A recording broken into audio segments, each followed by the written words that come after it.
Warning, if you're offended by vulgar language, you might want to lay back on your fainting couch in advance. This week's episode of The Scathing Atheist is brought to you by Robinhood and by America still being mostly stupid. America still mostly stupid. And now, The Scathing Atheist. This is Justin Murray. I made a human rights complaint against the Australian Department of Defence for not employing chaplains who recognised that we did in fact evolve from filthy monkey men born from filthy monkey women.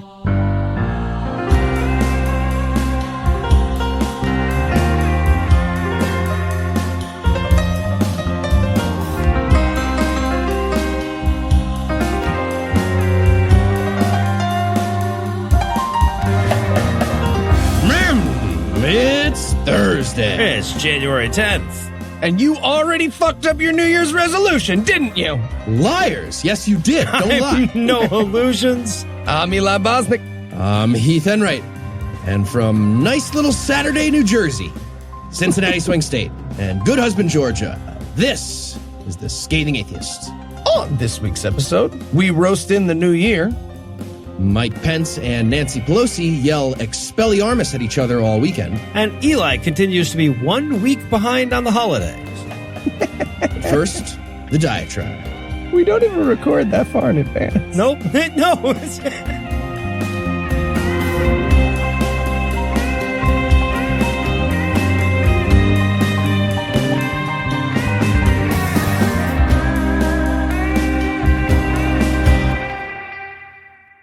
There's an ongoing effort among a lot of the world's intellectuals to save religious people the embarrassment of being religious by reclassifying things that rational people believe in as the modern-day equivalent of a religion. You'll see psychologists, historians, etc., classifying things like secular humanism as religions, or capitalism, or faith in human progress. Now, to be clear, sometimes it's really useful for purposes of drawing historical analogies to note the similarities between modern secular worldviews and historical religious ones. And if an author is doing that as shorthand to make a larger point, I'm not going to quibble with the misclassification. But I also see a far more disingenuous form of this that basically says, look, everybody in society needs a religion, and the people who think they don't have one have been fooled into thinking that this other thing that they do have isn't a religion.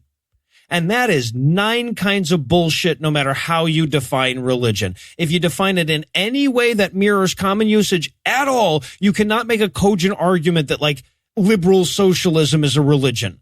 But if you're just trying to make religious people feel better about how dumb their beliefs look when held against the backdrop of modern science, a lot of people seem willing to sacrifice accuracy to get there.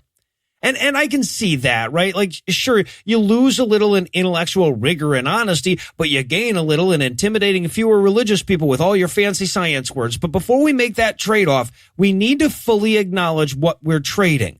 We're justifying the absolute worst in humanity by pretending it's inevitable even when the evidence doesn't support it. We're propping up Stone Age institutions that still claim authority over morals. And we're perverting the facts and diminishing the respectability of science to get there. See, this all comes down to the question of whether or not religion serves a necessary function in society. And it's impossible to argue that it does, given how many non-religious and majority non-religious societies there are. So if you want to get there, you have to expand the definition of religion so far that it can fit a lot of unrelated shit into it. And look, I'm not going to argue that religion never had any function in human society. That'd be absurd given the universal presence of it in human cultures. At various points in our evolution, it probably helped keep people, playing by the rules even when nobody was watching. It helped to homogenize disparate cultures. And I guess you can argue about whether that's a net benefit or not, but I tend to think it is, at least from the perspective of a person growing up way the hell after it happened. Probably would have felt a lot different about it if I were like a Roman Celt or something. But those are all purposes that are in the past. Either the work of religion has been done or we've come up with a far better secular version. So what purpose does it serve now? And by now, I mean, in this instance, any time in the last 400 fucking years. I mean, there are obviously power dynamics that keep it afloat, but if you're arguing in favor of religion, you can't exactly bring those up. right? Our religion serves the purpose of helping unelected people educated primarily on antiquated modes of thinking to maintain outsized political influence doesn't win you any points in the debate. So you got to come up with something else, some purpose it serves in the modern day. And that's not as easy as it would seem to most religious people. A lot of people who just glance at the problem assume that the ubiquity defense gets you all the way to the modern day, but that's not how evolution works. Right? An organ that was required at some stage of evolution doesn't just go away when you don't need it anymore. If religion served a purpose at any point in human history, it would likely persist far after that purpose was fulfilled. So the fact that most people are religious today doesn't get you any closer to proving it serves some function in their lives.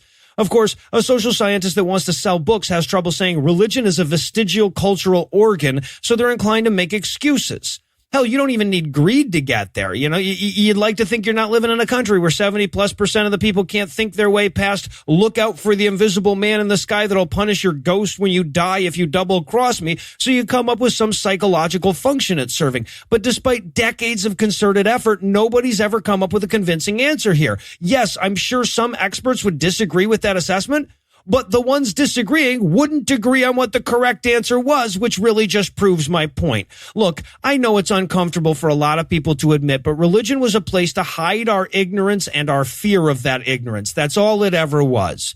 And through most of human history, everything around us was a goddamn mystery, from the wind to the water to the storms to the trees. We couldn't very well have walked around for thousands of years going, fucked if I know. So we supplemented our ignorance with stories. And for a long time, that was fine because it's all anybody had and nobody's stories were inherently better than anybody else's. But then science started and that changed everything. Until then, there was no real way to argue that there was a best way to think. But once we started harnessing the power of electricity and shit, it's impossible to convincingly pretend that the spirits of the forest paradigm is equally valid now. You know, not that people would stop pretending that, mind you, it just got way less convincing. And the more scientific advancements our society goes through, the clearer it is that there actually was a right set of stories, and it just took us a long time to hit on it. Of course, along the way, we didn't stop being fearful and ignorant. You know, the science was hard to understand. It didn't have as happy an ending, not to mention that a 1,000-year-old plus power structure was kind of banking on the continued fearful ignorance. So religion has limped its way all the way into the 21st century, thus bolstering the specious argument that it's inevitable. But it isn't. Okay, the cure for religion and the cure for ignorance are the same thing. So when the apologists ask you what you'd have society replace religion with once it was gone, feel free to just answer knowledge. They're talking about your Jesus. We interrupt this broadcast and bring you a special news bulletin. Joining me for headlines tonight are two men who have been partially shut down before it was all the rage. Heath Enright and Eli Bosnick. Fellas, a little more vulgarity for charity for you. Michael donated to our fundraiser and asked Heath to roast his beagle and Eli to roast his family. Okay, actually, it's better than normal. Michael's beagle is the fattest thing ever. It's glorious. She looks like someone went to Cold Stone Creamery and ordered cookies and cream with crumbled beagle. And like the kid at the counter was super lazy and just smashed it together for like 2 seconds. I was like, oh, okay, here's your beagle. All right, I'm done. Now my shift's over. and Michael's parents look like they both agreed to not talk about all the Cubans he killed, but he keeps breaking his promise. They look like the couple from American Gothic want to swing with you. Yeah, so I guess while Michael's parents angrily explained to the Cracker Barrel waitress that half mashed potatoes, half green beans is one side, we'll pause for a quick word from this week's sponsor, Robinhood. Fuck you. It's two things. I have to deal with that. I'm typing it in now. Go fuck yourself. Hi, I'm Heath Enright, competent human being. And I'm Eli Bosnick, also on this podcast. We know that the stock market can be a scary and confusing place. If you're like Eli, fortunately, Robinhood is here to help. Because you can't trade stocks in Sherwood Forest. Nope, still not a guy. Robinhood is an investing app that lets you buy and sell stocks, ETFs, options, and cryptos, all commission-free. And it's never been more important to reduce your carbon commissions. Also, nope. Robinhood lets you learn by doing. You can learn how to invest as you build your portfolio, discover new stocks, and track favorite companies with a personalized newsfeed. You can even set up custom notifications for price movements so you never miss the right moment to invest. Wow, that sounds so easy, even I could do it. Well, let's let's not go overboard. But here's the best part. Robinhood is giving listeners a free stock like Apple, Ford, or Sprint to help build your portfolio. Sign up at scathing.robinhood.com. That's scathing.robinhood.com. Ooh, Apple. I love those. You think I'm eating the fruit again, don't you? Yes. Okay. And now, back to the headlines. In our lead story tonight, there's been a lot of press recently about the historic diversity of the 116th Congress, and rightly so.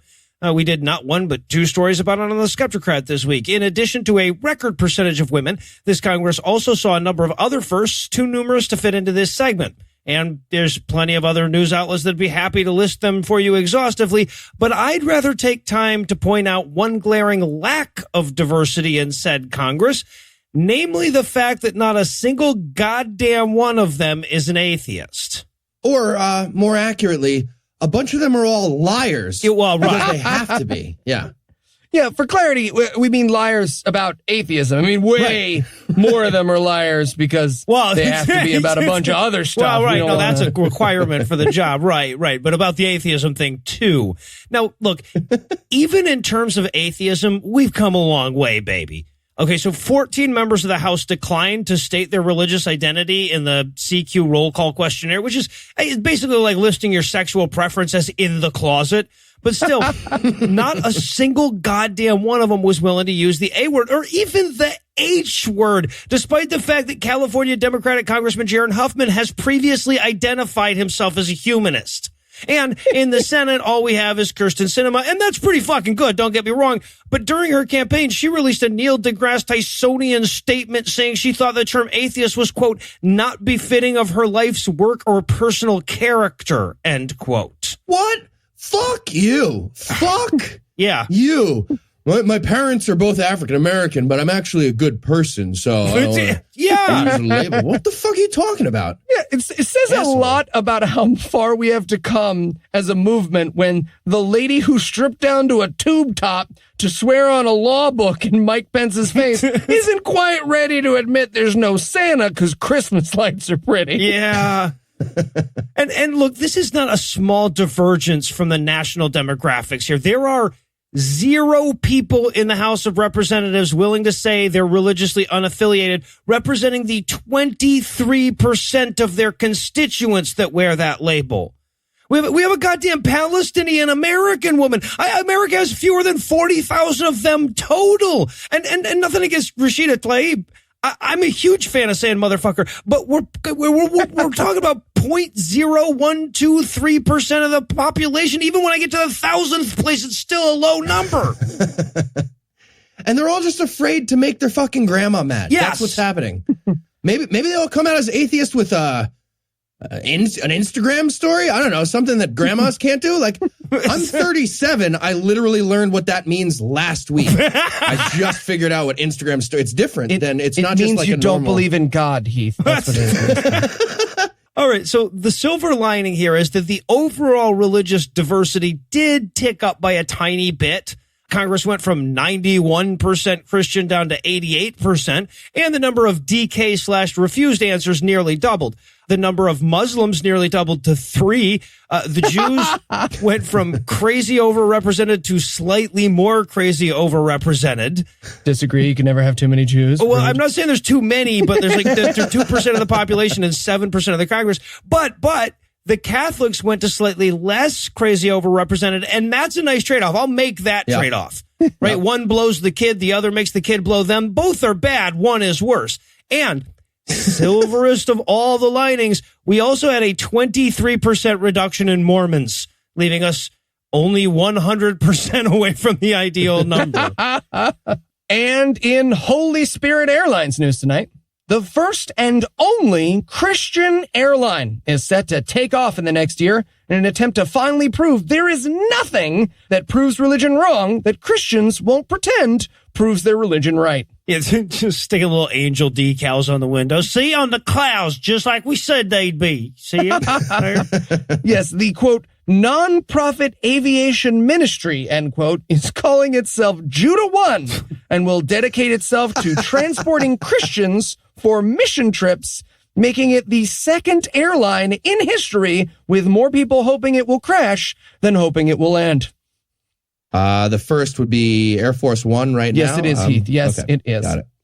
And if you're asking, is there anything more evil than a tax-free airline dedicated to flying teenagers to places that need help only to bring them books about rape being okay instead? Yes, United Airlines does still exist. That being said, we did manage to sneak a peek at their onboard safety video by sending them a letter from Jesus. Let's check it out. Morgan? Hi, I'm a man who looks like he's made out of wax paper.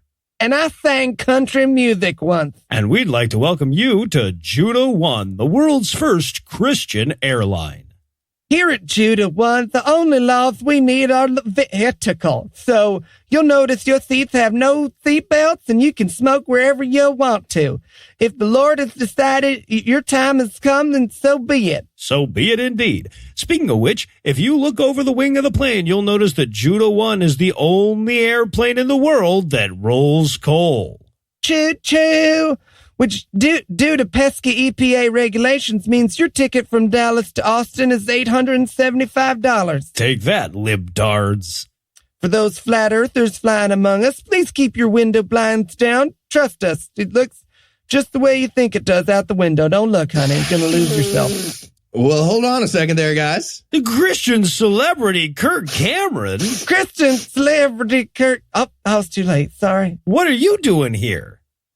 I'm desperate for money. I'm desperate for money. I mean, sorry. I'm here to tell you the fantastic feature Judah One has to offer. While flying, enjoy our massive collection of family-friendly entertainment. We've got classic films like Fireproof.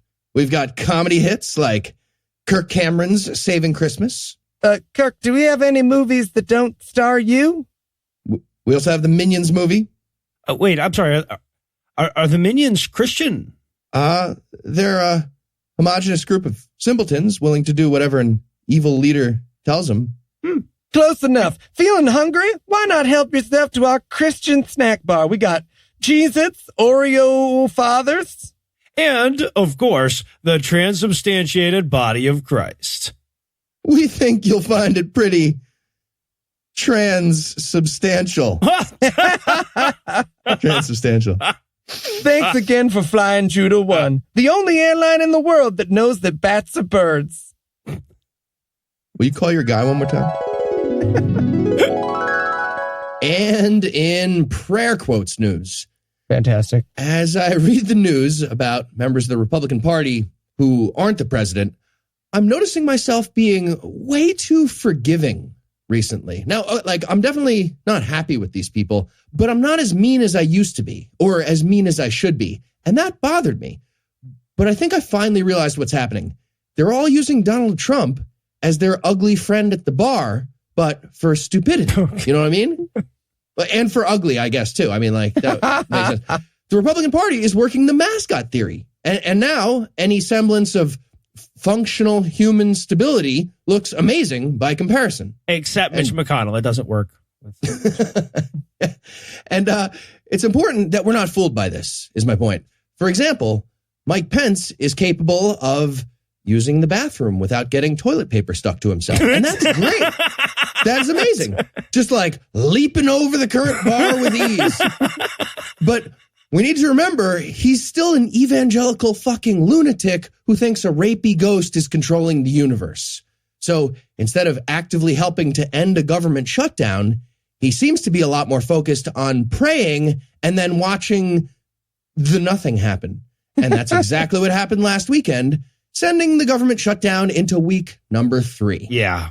No, the bright side, though, is that anytime Mike Pence spends praying is time he doesn't spend doing all the other stuff Mike Pence does. So, round the clock, Mikey. Prayers are like tweets. 7 minutes or they won't see it. Every 7 minutes. Heck out there. Yeah, so Pence had a series of meetings with congressional leaders last weekend. And when I read that headline, I assumed the purpose was to negotiate the end of the government shutdown. And the mascot thing started to trick me again. I actually thought to myself, oh, wow, look at you doing a job. That's awesome. And you can hear it right now. My inner monologue, the voice got all high pitched like a kindergarten teacher talking to a puppy. I was like, who's a good boy? Who peed on the pee pad? You did, Mike Pence. Good job. But then I kept reading and I found out the meetings went absolutely nowhere. And actually they devolved into a prayer duel between the two sides. It's 2019 and our idiot fucking lawmakers still have to say grace before they talk about the government, which is their job. See, this is why we need to elect Noah and Lucinda. Just for the call and response that happens during that grace. It's worth it. Yeah. Oh, I'd make Rashida Tlaib blush. Yeah. So the duel started with Pence, who insisted on beginning the first meeting with a prayer asking for God to bring us together and find common ground for a solution. Well, apparently God doesn't want anyone doing the raping besides himself, and he's not going to budge on the wall. Or maybe a Jewish aide was secretly blocking the prayer with his own anti-prayer. I don't know. Either way, the meeting ended with no progress. Mike Pence gets home. Fuck, must have prayed to the wrong God. Mother, are we sure it's Yahweh? I don't want this to be a spelling thing. Am I getting the right guy? So the next day, Nancy Pelosi's staff started meeting number 2 with their own prayer, during which they pointed out that Jesus and Mary were both refugees. But again, no progress, which is obviously the main problem here. But also, these are grown-ups who run the federal government. We shouldn't have to explain everything in terms of fairy tale characters to these people. And regardless, this is one of those times when the New Testament should actually help and put every Christian firmly on the blue side in terms of this issue. Also, a bunch of other issues like income tax and healthcare and baby cages, pro or con. So just read better or get a new book. What the fuck? Yeah, no shit. Well, I'll tell you what, if the government can get away with it, so can we. So we're going to pause for a quick break and hand things over to my lovely wife, Lucinda. And we're not coming back till I get a wall of child porn. A man wrote the Bible. A whore is what she was. If it's a legitimate rape. It makes you a slut, right? Cooking can be fun. Hey, I'm proud of a man. This week in misogyny. Okay, so here's everything you really need to know about the caliber of people we're dealing with in anti-abortion activists. For years, they've been trying to sell us this lie about abortion being unsafe, even though it's significantly safer than, say, having a wisdom tooth taken out. But when the argument failed for a lack of factual basis, they didn't set out to find a better argument. They set out to make abortions more dangerous. I was reminded of this by an article in the Washington Post this week by an Arkansas doctor named Stephanie Ho. She starts off by recounting all the efforts her clinic underwent to comply with Arkansas's bullshit hospital admittance program. Like, the whole idea was to say, okay, you can perform abortions, but you need hospital admitting privileges. You need an OBGYN on staff. Your hallways had to be more than 7 feet wide, but not more than 7 feet 3 inches. You had to face east at 3:21 p.m. on the shortest day of winter and recite the Our Father. Just a ton of shit to make it functionally impossible to provide abortions in the state.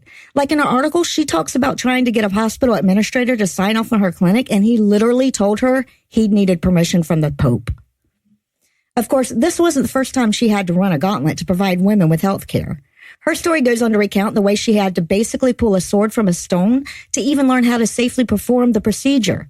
According to statistics she cites, at the time, a full 17% of medical schools offered no formal abortion education. She ultimately had to go all the way to Colorado to find a school that would teach her what she needed to know. And after that, none of the local clinics or hospitals would hire her. So she had to start her own fucking practice fresh out of med school. It's a great read if you have a few minutes, but the key here is that the zealots are trying their damnedest to make the abortions are unsafe lie into a self-fulfilling prophecy. And if it wasn't for the downright heroic actions of people like Stephanie Ho, they'd get their wish. Anyway, I was pretty inspired by her story and maybe spent a little longer on it than I should have, but I do have one good news story I wanted to share with you before I wrapped up. As of Tuesday, psychological and emotional abuse in intimate relationships is a crime in Ireland, making it, I believe, the 4th country to enact such a law.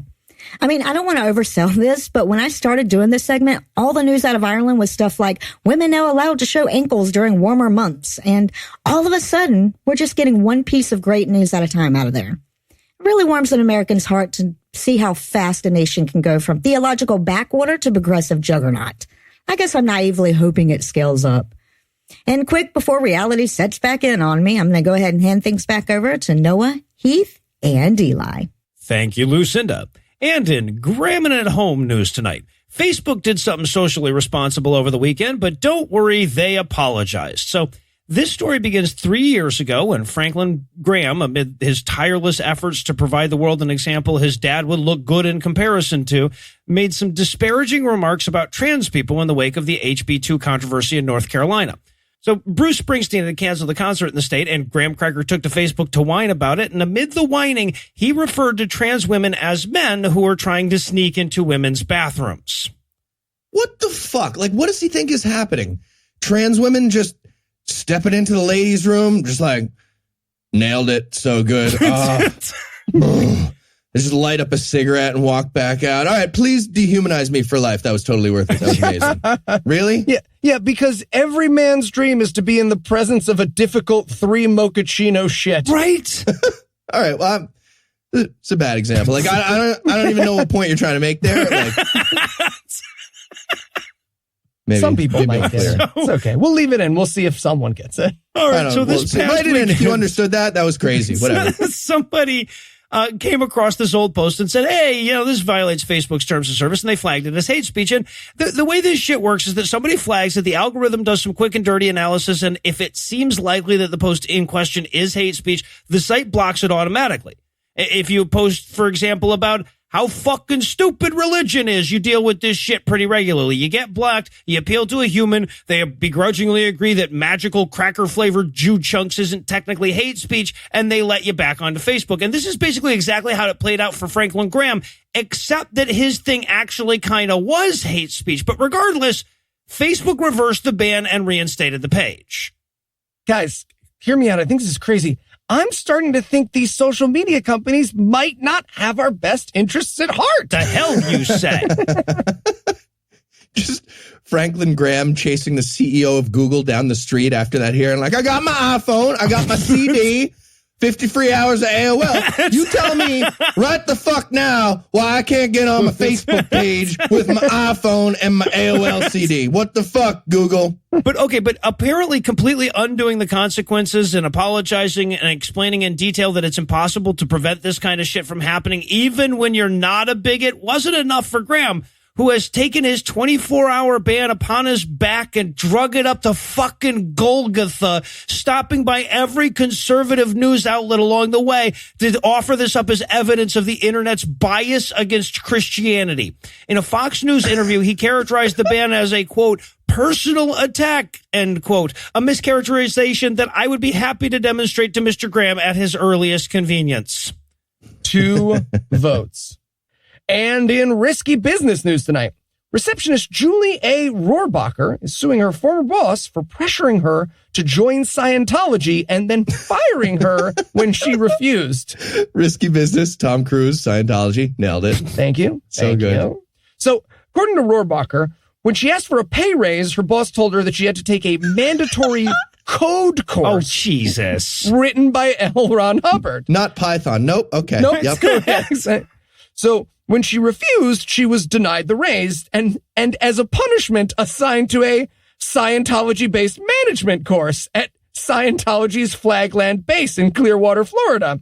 And when she refused that, as well as the instruction to start seeing a Scientology life coach, she was told to quit or be fired with 2 weeks severance pay. Oh, geez. And the most fucked up part of this story, by the way, is that someone read it on their phone while they were at the checkout line in Hobby Lobby and said, man, that's fucked up. Y'all make somebody go through all that. And finally tonight, televangelist, completed Jew, and White House Christian policy advisor Frank Amedia buttoned up his favorite leather-collared lumberjack shirt last week that he has and delivered a New Year's video message to his followers, one of whom is the President of the United States, just to be clear.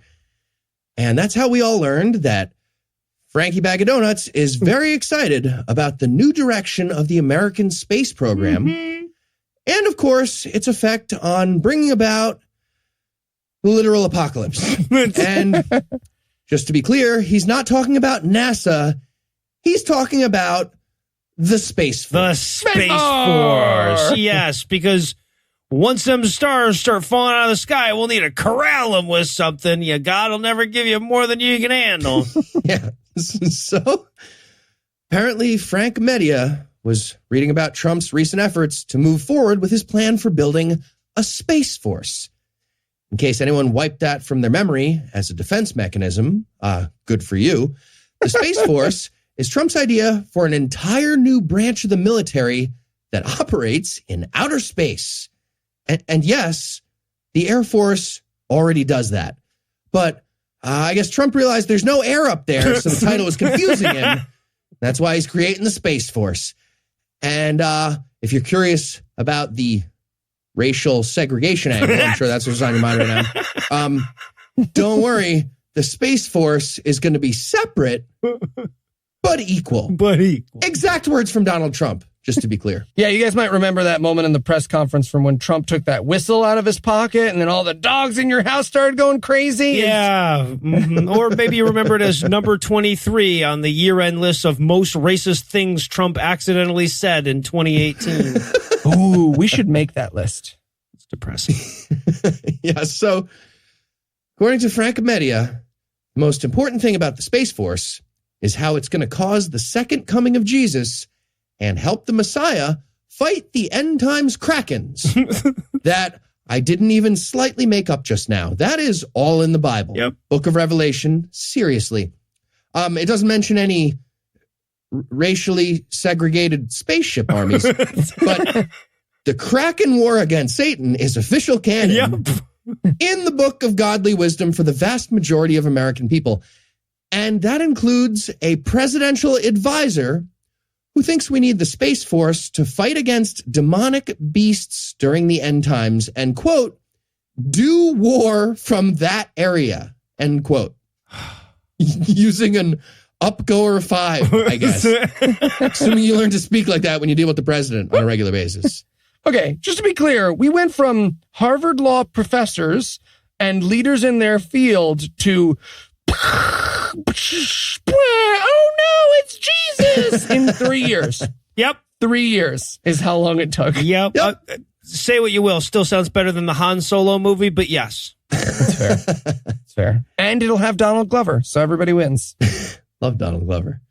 Yeah, so important takeaway, other than the terrifying fact that a lunatic has access to the Oval Office, and also Frank Media has access to the Oval Office. The important takeaway is, no, it's that. It's what I just said.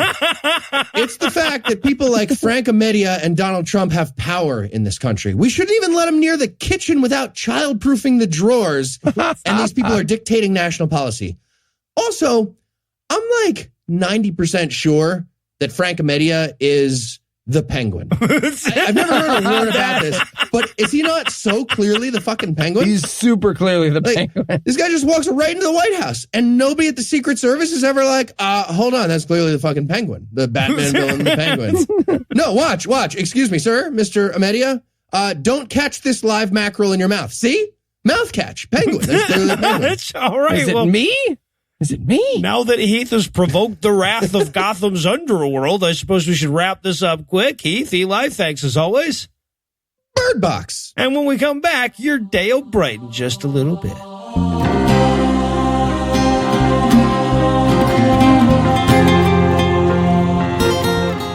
If there's one key highlight of 2018, it's that we learned that the generosity of our listeners cannot be contained in any single calendar year. Our Vulgarity for Charity fundraiser generated over $120,000 for people in need last year, which is great. Woo! But it means a lot of people still need insulted. Otherwise, we'll have brought more good into the world than bad, and that fucks up the balance of the force. So with that in mind, let's dive into a little more vulgarity. Eli, Lisa donated $200 for a roast of her stepdad and mother-in-law. Ooh, okay. Lisa's mother-in-law looks like she'd tell everyone there's no need for that kind of language at the Nuremberg trial. She looks like a human pitch test. Yeah, absolutely. She has resting pitch face. 100%. And as for her stepdad, everything you need to know about this dude is that in the picture Lisa sent, the baby he's holding looks uncomfortable to be associated with him. The baby's so mad about it. It's the best. This baby's like 0.1 years old max. And you can see in her eyes, she already wants to topple the grand patriarchy. She's so fucking pissed about this disgusting grandfather holding her. Yeah. Lisa's stepdad looks like the collective nightmare of every Hooters waitress ever. Like a composite sketch of all the composite sketches for sexual harassment that have ever happened. Right. So Charles gave us $200 as well to roast his nephew, Jeff. Okay, I just want to say this is unfair. Anybody who has a checkerboard tattoo on one side of their body has already done all the roasting that ever needed to be roasted to themselves. It's just overkill. That is 100% accurate. All right, so if you want a specific idea, picture the guy from the Aryan Brotherhood in like every jail movie you've ever seen. Mm-hmm. Got it? All right, now picture the guy tossing his salad. You are picturing Jeff. You are now picturing Jeff. Look at that. You Fun have fact. it. All right, Noah, this next one's for you. Vincent wants a roast of Florida Representative Matt Gaetz. Go. Okay, yeah. Matt Gaetz has been called one of the most pro-gun legislators in Florida's history, and I get it. If my eyes were that close together, I'd want vengeance on somebody. I'd want to go Charles Bronson on a doctor. The motherfucker looks like Michael J. Fox tried to make a Matt Damon fuck doll out of Play-Doh. Yeah, he looks like he's doing a really bad job of covering up the fact that he's wearing somebody else's teeth. Yeah, right. Yeah, Play-Doh and dentures. Exactly. It's like Buffalo Bill for teeth. Yeah. All right. So, Heath, Kevin has a terrible couple named Heather and Danny that needs some roasting. They're the worst. Let's have some hate for them. Oh, my God. It's too fucking easy. They're literally the worst people. They're the worst. You ready? So this roast will be literally nothing but a list of factual information. Oh, good. Ready? Here we go. Danny and Heather sell essential oils via multi-level marketing for a living. Danny has a giant braid at the bottom of his man beard. It's technically a fire hazard in most states. If I ever see him, I will climb it like I'm in gym class. I will fail, but I will try to climb it like I'm in gym class. And Heather's face was created with Mr. Potato Head parts from different size sets. There is no other way to describe what's happened there. Her enormous mouth literally hangs over the side of her face like a freaking mustache. Like it does. Mustache. It's impossible. And this is my favorite part. According to Heather's bio page on the website for her nonsense pyramid scheme, she has a, quote, pension for learning. Retirement plan for learning. It's a good thing she doesn't have a penchant, or else she might lose that pension. But she has a pension for learning, according to her own website that she wrote. Oh, yeah, no, sticking with the factual information, nothing will ever roast these people harder than their own most recent Facebook post, which reads, quote, had some oats left over after making oat milk. Super easy and tasty, by the way, as a parenthetical. So we added some almonds, dates, coconut flakes, coconut nibs, bananas, and cinnamon to make badass little batch of breakfast cookies. What? Emoji banana, emoji coconut, emoji cookie, emoji smiley face who has just eaten a nice meal, emoji hard rock hand, emoji Andrew Wakefield trying to give you a roofie. End also, quote. What is a hate crime? Yes, thank you. All right, Eli. Laura would like you to insult Minnie Mouse. Ah, Minnie Mouse. How do you insult a generational symbol of the beaten housewife? She's the Phyllis Schlafly of cartoon characters, by which I mean she's an outdated corpse that was cringy when it was alive, but people won't stop digging it up and throwing it in your face. Pretty sure that's just you, Eli. I am people, Noah. Okay. All right. Time for a challenge. Your turn. The Godless Revolution podcast would like you to insult them, and I challenge you to do it in the style of their podcast. Okay, but if I did that, nobody would hear it. I kid about some stuff, not necessarily about that, but some stuff. But seriously. Burn face. Yeah, no, but they're doing yeoman's work out there in Utah, by which I mean plowing through bullshit very slowly. Also, I would rank them in importance somewhere between a Squire and a Page. Anyway, sorry if that insult went on a little too long, but you did say to do it in the style of Godless Revolution, so, you know. Fair. All right, while we're giving out challenges, Eli, I got one for you. Bar Weinig would like you to roast him as a child for wearing blackface as Black Pete. And I'm going to add a twist. I want to hear you roast him as a child. Oh, okay. Hey there, Mr. Bowser. I know these pictos are of you as a kid, but I'm pretty sure we all knew blackface wasn't cool in 1992. On the plus side, it is cool to see the childhood pictos of Megyn Kelly. Also, I have terrible mental illness. Please medicate me before high school. Because it's Eli as a kid. I get it. Right, It was yeah, his catchphrase back then. All right, Heath, I've got a challenge for you as well. Go 4 days without drinking. Okay, I'm kidding. Or you could just insult Tom Hale's dog, Stella. It's not particularly funny. Rage kill him, man. All right, Tom's dog, Stella.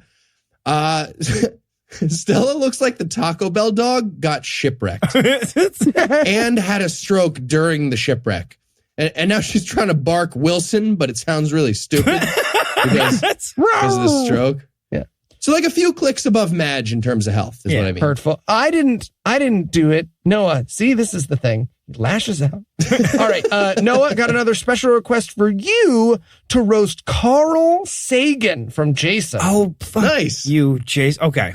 Yeah, so Carl's self-stated goal was to help inspire a generation of love, appreciation, and respect for science. So, nailed it, bro. Oh, by the way, in that pale blue dot, that's not a planet, Carl. That's a graph of your actual scientific accomplishments. I mean, don't get me wrong. You were really good at talking about the smart stuff other smart people did, and you did it smartly, and without you, we'd have been months behind the Russians in analyzing the Venusian atmosphere. But come on, man. Trim the foreskin back from your sweater and get over yourself a bit.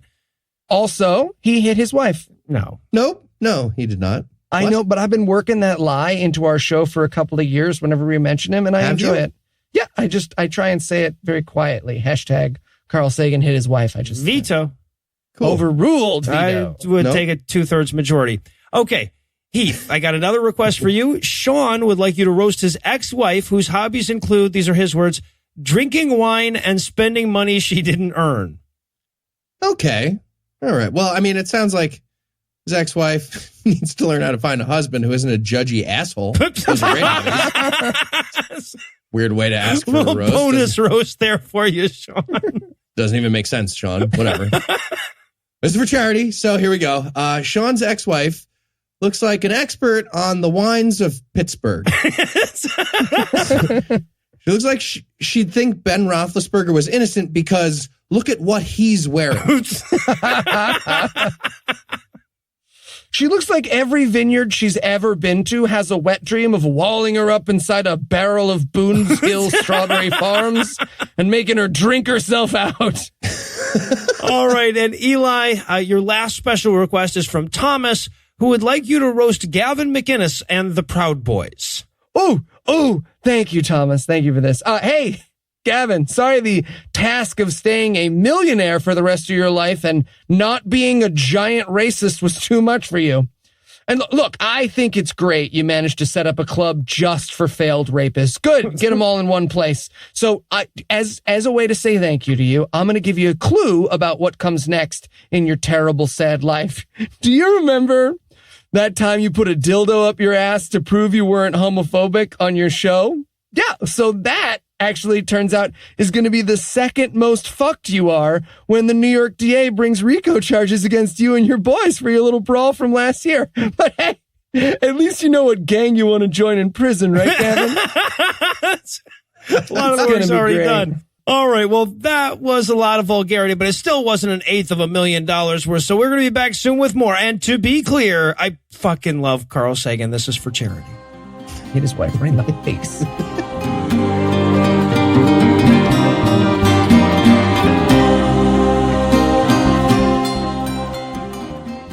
in this line of work, certain questions come up over and over again.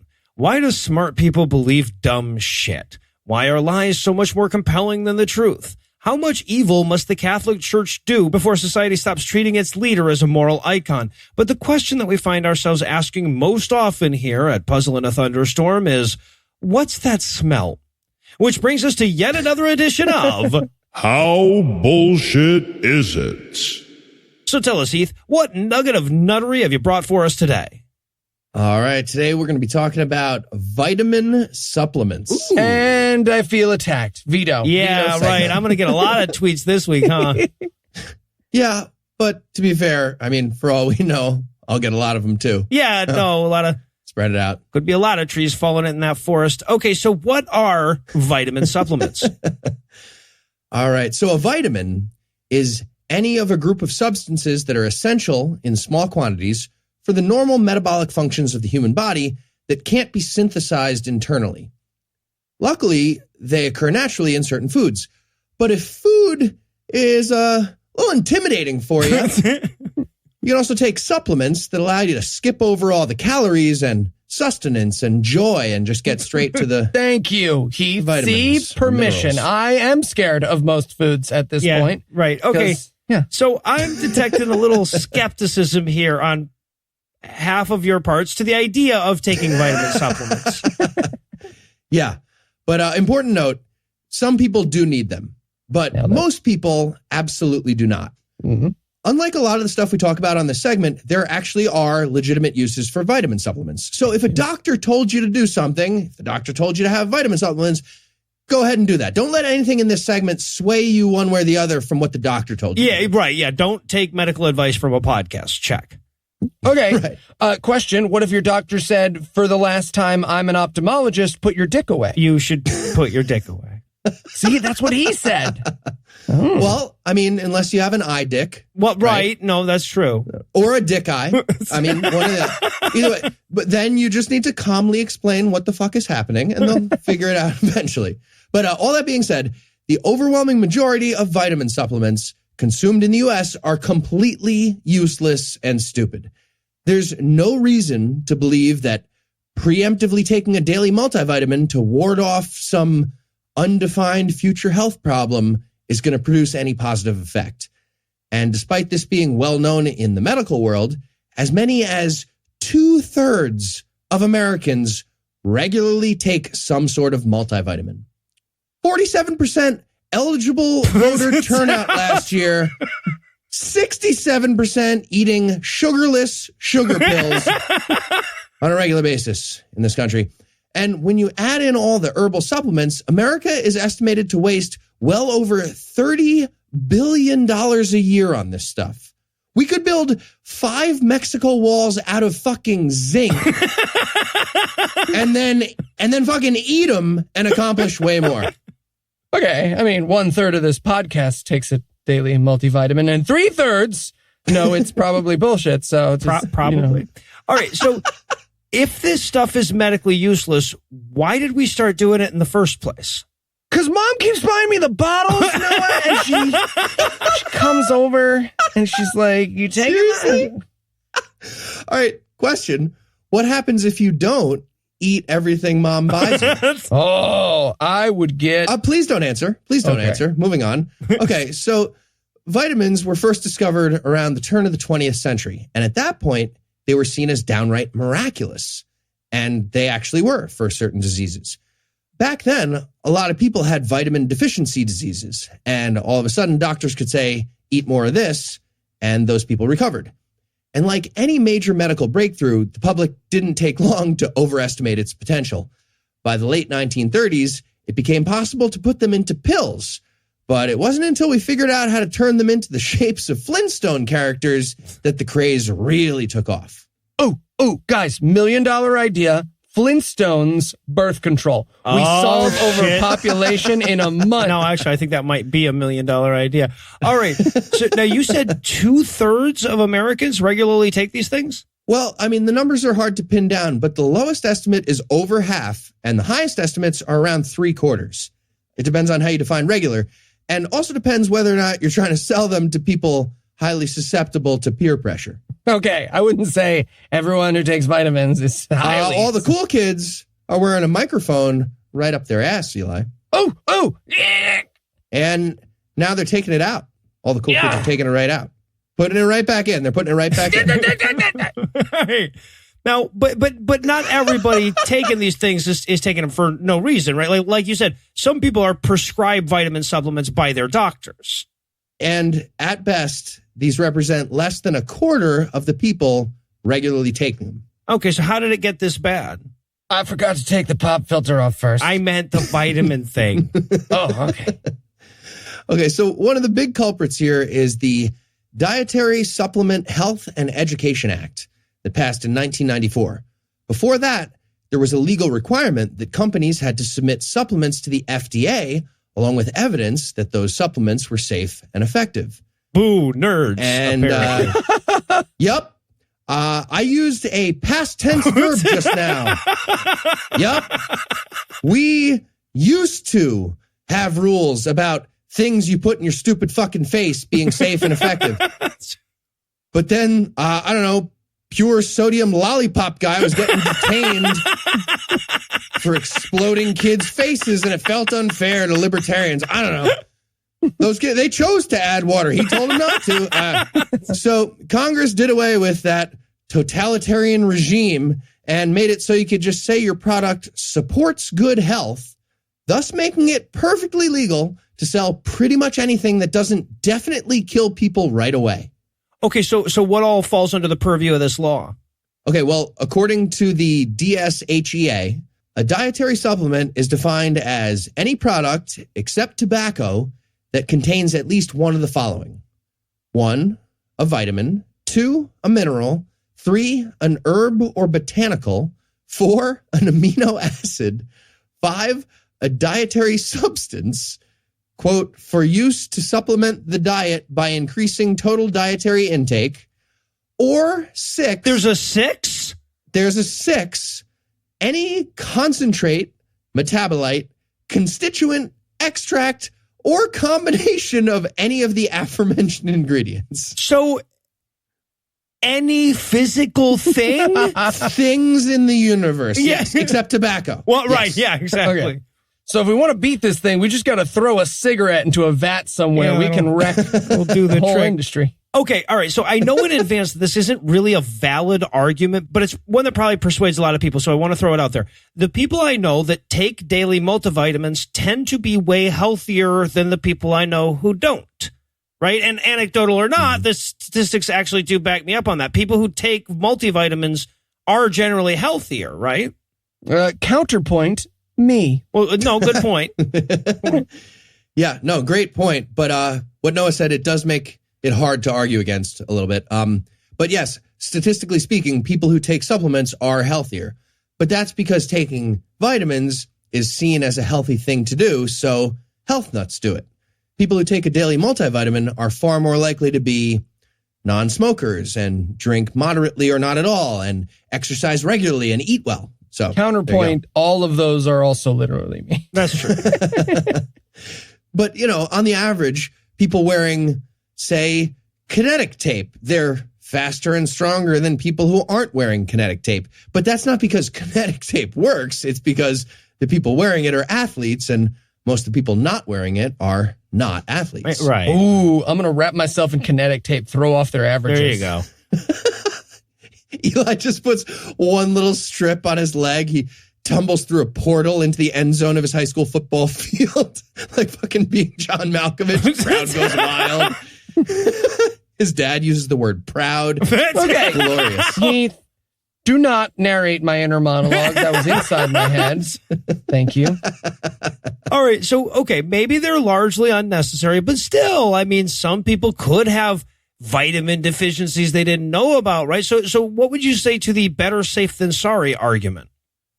Well, I'd probably say that $30 billion number again, with a big emphasis on the B, billion dollars. $30 billion a year people spend on this just in America. But our vitamin obsession leads to other problems too. I mean, there's obviously a risk to unjustified nutritional confidence, but these things also have side effects. In 2012, which is the most recent year I could find data for, there were 23,000 emergency room visits in the U.S. that were caused by supplements. Really? 23,000. And because the FDA regulations are so lax, there's a huge problem with supplements not containing what they say they contain, or not containing any active ingredient at all. And occasionally, having real FDA-regulated drugs actually snuck into them. Right. So they seem like they work. What a weird plan. Just guys, we say this Vicodin is vitamin E so people will buy it. It's the only way people will buy Vicodin. Yeah. It's like the idiot who thinks his bullshit brickweed got laced with pure Colombian cocaine. Except not wrong. Yeah, uh-huh. And instead of brickweed, it's just brick. Just like dust of brick. And by the way, in addition to all the stuff I just mentioned, a lot of supplements have been shown to have negative health effects. You bought nothing and you got less than you paid for. And somehow that doesn't slow down sales. And antioxidants, they're a GNC favorite. But according to Steve Novella on Science-Based Medicine, quote, the evidence shows that not only are they of no routine benefit, they may cause harm by disrupting the natural mechanisms of internal homeostasis, end quote. So the better safe than sorry actually fails before you get to then. Okay, well, with scientific results like that, then how is it that anyone's still taking them? She sends the bottle and it's there. No, what am I doing? You throw away you don't throw away gifts from your mother. Well, the actual answer is advertising. The vitamin and supplement industry spends about $350 million a year on it. And it's apparently damn effective because, again, they sell $30 billion worth of stuff every year. And according to a recent survey, 90% of the population thinks taking a vitamin supplement is a good idea. 90%. And they're definitely not getting that impression from doctors or science people. So, right. All right. Dads. Well, I guess the only question left, well, from me anyway, left to ask is, how bullshit is it? Well, compared to most of the stuff we talk about on this segment, it's medium bullshit, I guess. Okay. But it's also literally shit a lot of the time, and urine. People are paying about $30 billion a year to excrete this stuff and nothing else. That's all that happens. And that's best case scenario. You cross your fingers for nothing else besides nothing. All right. Well, we're running out of alphabet on this, and I'm looking forward to forcing you to come up with something for X, so I'm sure we'll be back with more bullshit soon. X-rays. No, those are real. X-rays are real. Heath. I'll hold a rock near you and I can see your bones.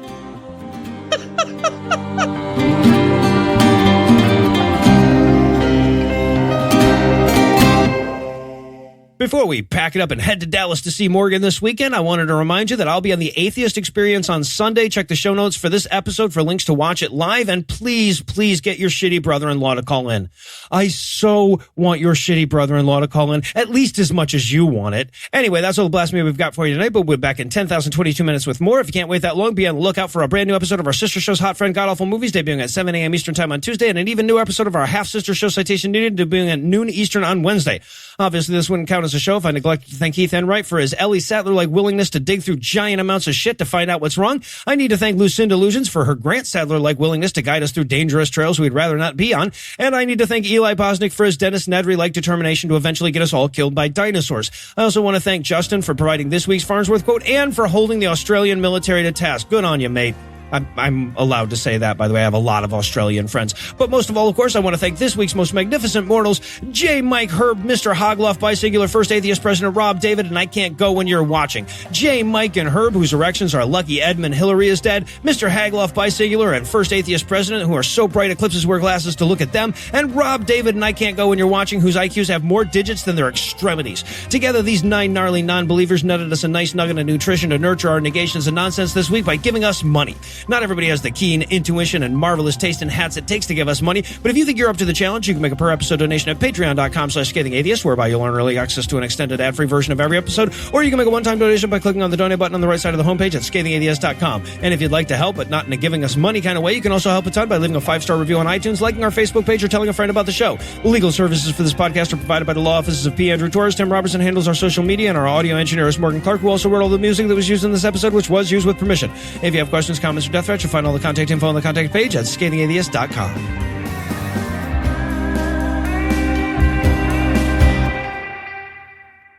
Eli, do you put a different number than 2 spaces every time, just like for spite? Nope, definitely not. There's nothing purposeful about anything I do. The preceding podcast was a production of Puzzle and a Thunderstorm, LLC, copyright 2019, all rights reserved.